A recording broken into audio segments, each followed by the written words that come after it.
I've watched with a growing sense of unease as the familiar specter of the Satanic Panic reemerges, cloaked in new rhetoric and fueled by a potent fusion of fundamental Christian fervor and political manipulation. The latest incarnation of this moral hysteria seems less about genuine concern and more about consolidating power, marginalizing alternative spiritualities, and stoking fear among the unwary. At the heart of this resurgence lies an unlikely figure, Charlie Kirk, heralded by the Christian right as a martyr for their cause, transformed into a rallying symbol in this modern crusade against the demonic influences they claim threaten American morality. In a new book by Lucas Miles titled Pagan Threat, the late Mr. Kirk makes some bold statements in the book's foreword.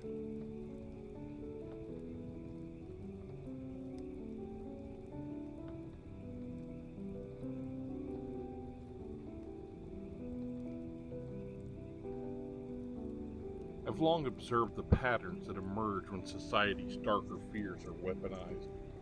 The current climate echoes the satanic panic of the 1980s and 90s, an era marked by baseless allegations, moral panic, and the suppression of pagan and alternative spiritual communities. I know. I survived the satanic panic of my youth and did so without compromising my beliefs. The thing is, today's panic is more sophisticated and insidious, leveraging social media, misinformation, and political rhetoric to stoke fears of wokeness, liberal decadence, and occult influence, all cloaked as defense against evil. What is most troubling in this new wave is the strategic use of the assassination of Charlie Kirk as a martyr in the narrative of spiritual warfare. As a Christian right, Kirk's murder serves as a powerful tool to galvanize their base. They portray him as a hero standing against the demonic forces of secularism, LGBTQ rights, and pagan spirituality, forces they equate with evil incarnate. This framing feeds into a broader narrative, and that positions traditional Christian values as under siege, and that any deviation from their strict moral code is a direct assault from the darkness. This manufactured battle has serious repercussions for pagans, heathens, witches, mediums, and those practicing alternative spiritualities. Historically, marginalized and often misunderstood, these communities now face renewed hostility fueled by this moral panic. Accusations of devil worship, mind control, and sacrificial rituals are recycled, threatening the very safety and acceptance of practitioners who seek only to explore the mysteries of the unseen.